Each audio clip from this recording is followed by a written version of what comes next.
Welcome all. Today's top breaking news with Gitanjali from Bayan Times. 18 prisoners, 6 jail staff test positive for COVID 19 in Vishakhapatnam. In a shock to the prisons department, as many as 18 inmates and 6 officials of the Vishakhapatnam Central Prison at Adivivram tested positive for COVID 19 on Thursday. Prisons across the state were relatively safe till now, with just a handful of COVID 19 cases reported from among prisoners and staff. Prison officials were on the alert after Malela Onprakash, a life convict in the sensational Modu Shrinu murder case, who had been serving a sentence in the jail, died due to renal failure and his samples tested positive for the virus. Om Prakash went on parole for a few days before his death. According to the Central Jail Superintendent S. Rahul, they conducted COVID 19 tests on 282 prisoners, including all those who had come in contact with Om Prakash. He said 400 staff of the prison and also their families underwent the test. The results of the test, done till July 27, were issued by prison officials, and of them, a total of 24 prisoners and staff tested positive and will be quarantined.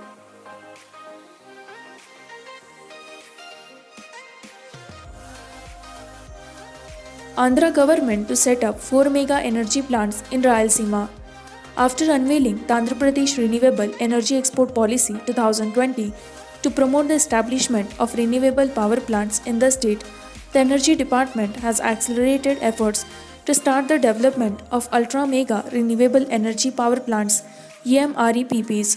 While necessary land has been already been identified for 16,000 megawatt to 20,000 megawatt in 4 locations of Rayalaseema districts in the first phase, the department has written to the Central Electricity Authority (CEA) and Power Grid Corporation of India Limited (PGCIL) requesting the establishment of transmission system for the proposed parks. We have identified about 1 lakh acres of land in Kadapa and Kurnool districts with a proposal to establish 4 UMREPPs in 4 locations of these districts. We have asked the CEA and PGCIL for the establishment of necessary transmission systems for evacuation of the power. We have already received in principle approval for 2 central transmission utility (CTU) substations. So we wrote to them to expedite the process for 4 substations on priority basis. New and Renewable Energy Development Corporation of Andhra Pradesh Limited NRED CAP Vice Chairperson and MDS Ramana Reddy said.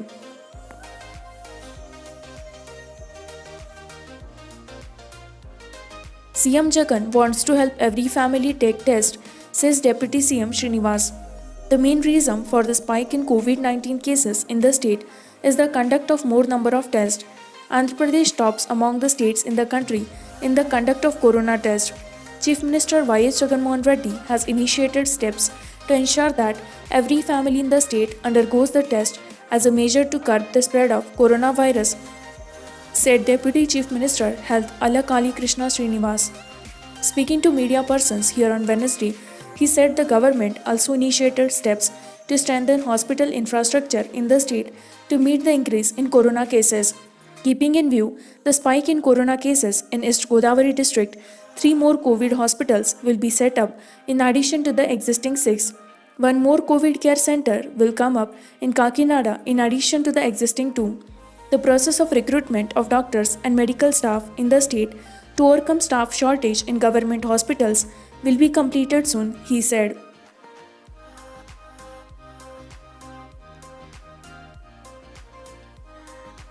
Jagan government cancels agreement for Nellore Airport. The state government terminated the concession agreement CA it entered into with the SPV constituted to develop an airport at Dagadarthi in Nellore district. The contract was awarded to SCL Turbo Consortium Private Limited for development of the Greenfield Airport at Dagadarthi through PPP mode. The airport was proposed to be a low-cost airport and about 1,352 acres of land was earmarked for the project. The project was awarded under PPP mode of design, build, finance, operate and transfer to MS SCL Turbo Consortium Private Limited in September 2017, and the CA should have been signed within 30 days. However, due to non-fulfillment of the conditions by the CA, there were multiple extensions provided for signing of CA and was it finally signed in June 2018. However, The developer is yet to achieve the financial closure of the project till July 15, 2019, and the bidder did not seek an extension of time. The consortium informed the Andhra Pradesh Airports Development Corporation Limited that handing over the land is the basic condition for development of the airport.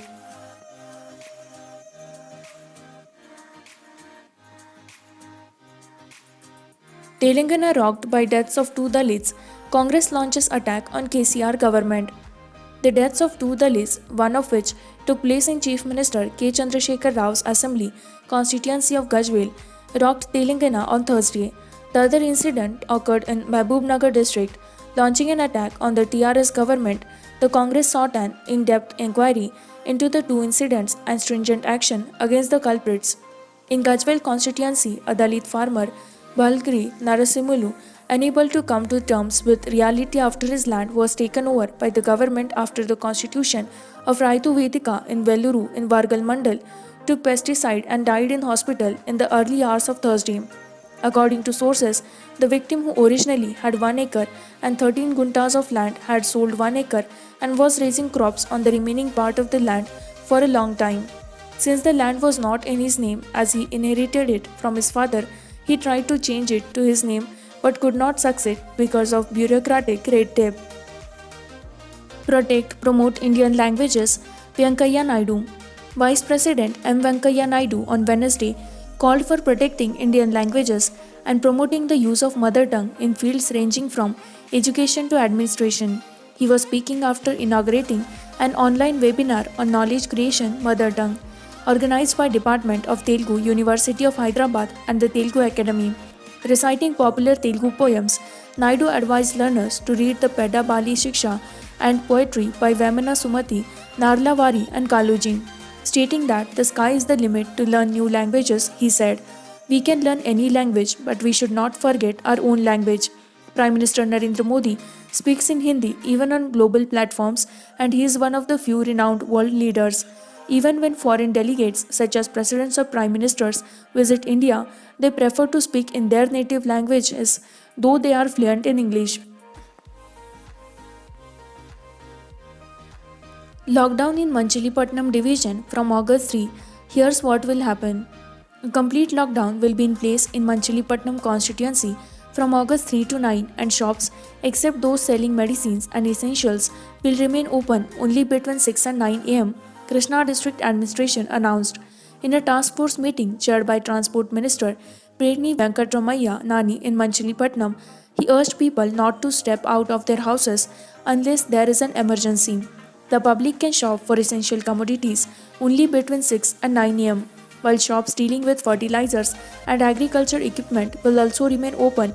Bank operations will be allowed from 7:30 to 10:30 am. In rural areas, relaxed timings will be extended till 11 am, subjected to the situation on or before August 3, he said.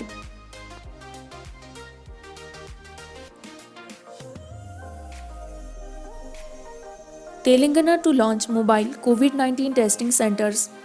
The Health Department is preparing to roll out mobile COVID-19 testing facilities across containment zones and slum settlements in Telangana. The mobile COVID-19 testing buses, along with ambulances and trained personnel, will visit the containment zones and slums to conduct rapid antigen tests and immediately shift those patients who test positive and need institutional care to a government hospital. We have 1,100 COVID-19 testing facilities across Telangana. However, everybody cannot visit government health facilities from their containment zones or slums. Our mobile testing buses, with each bus having at least 10 to 12 testing counters, will visit such places and offer COVID-19 tests for free, Health Minister Yatala Rajender said while inaugurating a mobile testing laboratory.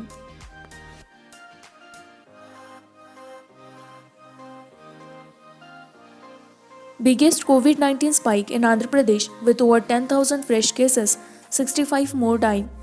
Andhra Pradesh recorded its highest single-day spike of COVID-19 cases with 10,093 people testing positive for the virus, taking the cumulative tally of COVID-19 cases to 1,20,319. A staggering 70,584 tests were conducted in the 24 hours.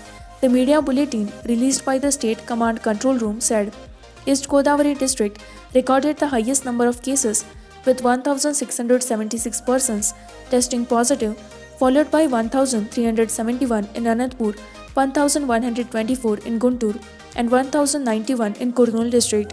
Meanwhile, 2,784 patients were discharged from hospitals, taking the total number of people who have recovered to 55,406. The active cases now stand at 63,771. Another 65 patients succumbed to the virus, taking the overall deaths in the state to 1,213. The state has a positivity rate of 6.61% and a recovery rate of 46.02%. The mortality rate is at 1.01%. Hetero Labs launches Favivir at Rs 59 per tablet. Hyderabad-based pharmaceutical firm Hetero Labs Limited has come out with its generic Favipiravir drug under the name Favivir for the treatment of mild to moderate COVID patients. The third company to do so, Hetero has made Favivir available at all retail medical and hospital pharmaceutical outlets. Each tablet costs Rs 59. It is an oral antiviral medication that has demonstrated positive clinical outcomes. Favivir will improve treatment accessibility to many patients who have mild to moderate symptoms, the company said. Hetero launched the brand after receiving permits from the Drug Controller General of India. This is the company's second drug after Covifor Remdesivir. With this, we conclude with our today's news headlines. For more such latest news and updates, like, share and subscribe Payant Times.